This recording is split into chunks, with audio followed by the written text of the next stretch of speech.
Cup ময়দা আর 1 cup চিনি দিয়ে তৈরি করে ফেলুন দারুণ স্বাদের এই খাজা। পুরীর বিখ্যাত খাজা তো অনেক খেয়েছেন, একবার এই খাজা খেয়ে দেখুন তো কেমন লাগে। একবার খেলে বারবার খেতে কিন্তু মন চাইবে।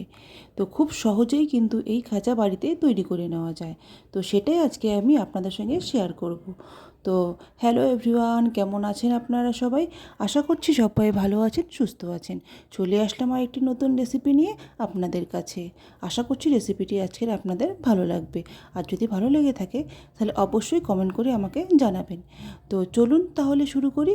প্রথমে একটি মিক্সিং বলে আমি নিয়ে নিলাম 2 কাপ ময়দা, আর তার মধ্যে নিয়ে নেব সামান্য নুন। এবার এই নুনটাকে ময়দার সঙ্গে খুব ভালোভাবে মিশিয়ে নেব। খুব ভালোভাবে মিশিয়ে নিয়েছি। এবার এর মধ্যে আমি নিয়ে নেব জল। আর জলটা কিন্তু একবারে নেওয়া যাবে না, অল্প অল্প জল দিয়ে একটা ডো তৈরি করে নিতে হবে। এখানে আমি অল্প অল্প জল নিয়ে একটা ডো তৈরি করে নিচ্ছি। ডোটা কিন্তু তৈরি করা হয়ে গেছে। এবার এই ডোটার মধ্যে আমি সামান্য তেল মেখে ঢেকে রাখবো। আর ডোটাকে কিন্তু অতটা সফট না করলেও হবে। ডোটার মধ্যে তেল মাখা হয়ে গেছে। এবার আমি ডোটাকে ঢেকে রাখবো। আর এদিকে আমি তৈরি করে নিব শিরা। শিরার জন্য আমি এখানে দিয়ে দিলাম 1 কাপ চিনি আর 1 কাপ জল, আর দিয়ে দিলাম সামান্য ফুড কালার। তো ফুড কালারটা আপনারা চাইলে নাও দিতে পারেন। এবার এর মধ্যে দিয়ে দিলাম 2টো এলাচ ফাটিয়ে। এবার আমি শিরাটাকে তৈরি করে নেব। শিরাটা কিন্তু ফুটছে, তো মোটামুটি কিন্তু হয়ে গেছে শিরাটা। শিরাটাকে আঠালো করতে হবে, একতারের শিরা না তৈরি করলেও হবে। শিরাটা জাস্ট একটু আঠালো ভাব হবে, তখনই কিন্তু আমি গ্যাসের ফ্লেম অফ করে দেব। শিরাটা কিন্তু এখানে আমার হয়ে গেছে, তো আমি এখন গ্যাসের ফ্লেমটা অফ করে দিলাম। এবার এখানে নিয়ে নেব একটা বাটির মধ্যে আমি 2 চামচ ময়দা, আর নিয়ে নেব 2 চামচ ঘি। এবার ময়দা আর ঘিটাকে ভালো করে মিশিয়ে নেব। মিশিয়ে একটা পাতলা মিশ্রণ তৈরি করে নেব। তো হয়ে গেছে। এবার আমি আধ ঘন্টার জন্য ঢেকে রেখেছিলাম ডোটাকে। আধ ঘন্টা পর আমি দেখে নেব। ডোটা কিন্তু সফট হয়েছে। তো আর একটু মেখে নিয়ে এবার আমি এখান থেকে লেচি কেটে নেব। তো লেচি কেটে নিয়েছি। এবার এগুলোকে গোল করে নিয়ে একটা একটা করে আমি রুটির মতো বেলে নেব। তো প্রথমে আমি প্রত্যেকটা লেচিকে রুটির মতো বেলে নেব। আর পাতলাটা একটু পাতলা হবে, দেখেই বুঝতে পারছেন কেমন পাতলা হয়েছে। এমন পাতলা করে প্রত্যেকটা লেচি আমি রুটির মতো বেলে আগে রেখে দেব। তো বেলে নিয়েছি। এবার আমি এখানে একটা রুটি নিয়ে নেব। তারপর এর উপরে সেই ময়দা আর ঘিয়ের মিশ্রণটা দিব। দিয়ে হাত দিয়ে পুরো রুটিটার মধ্যে মেখে নেব, যেন কোথাও ফাঁকা না থাকে। খুব ভালোভাবে মিশিয়ে নিতে হবে রুটিটার উপরে। তারপরে এর উপরে দিয়ে দিব সামান্য ময়দা ছড়িয়ে। এবার এর উপরে আরেকটা রুটি দিয়ে দেব। দিয়ে সেমভাবে এটার উপরে সেই মিশ্রণটা দিয়ে পুরো রুটির মধ্যে মেখে নেব। আর তারপর উপরে দিয়ে দেব ময়দা ছিটিয়ে। এর উপরে আরেকটা দিয়ে দেব। তো এইভাবেই কিন্তু আমি 4টা রুটি দিয়ে তো একটা তৈরি করে নেব এটাকে। ময়দা দিয়ে দিলাম।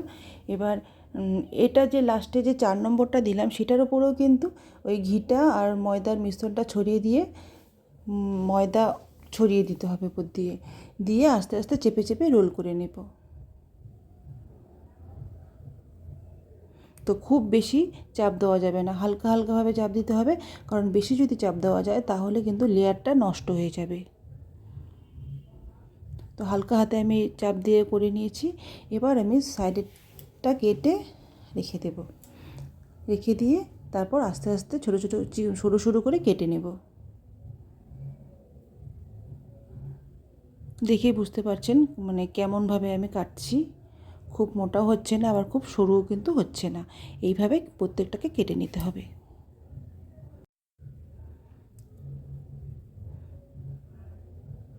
তো এইভাবে কেটে নিয়েছি। আর সাইডের এই যে অংশটা সরিয়ে সরিয়ে রেখে দেব। তো দেখুন লেয়ারটা কিন্তু খুব ভালোভাবে বোঝা যাচ্ছে।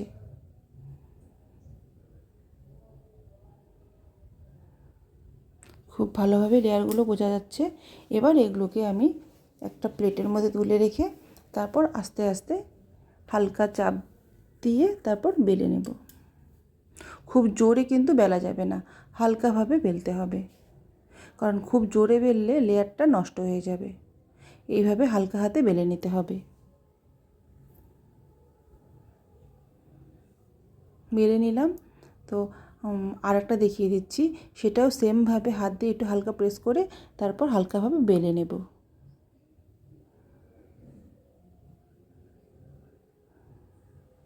তো প্রত্যেকটা আমি এইভাবে করে নেব।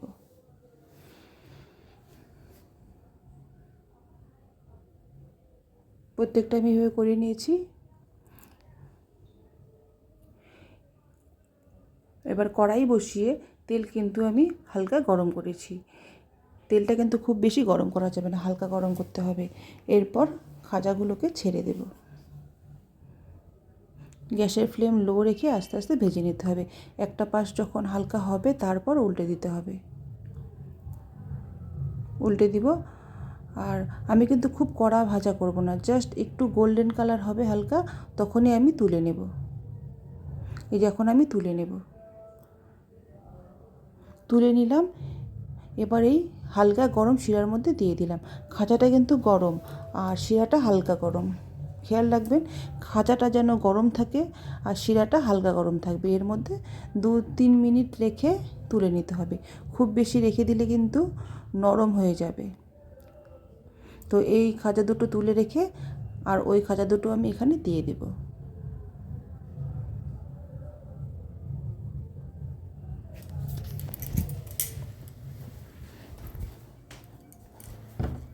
তো এই খাজা দুটো দিয়ে 2-3 মিনিট রেখে তারপর এই দুটোকে তুলে নেব।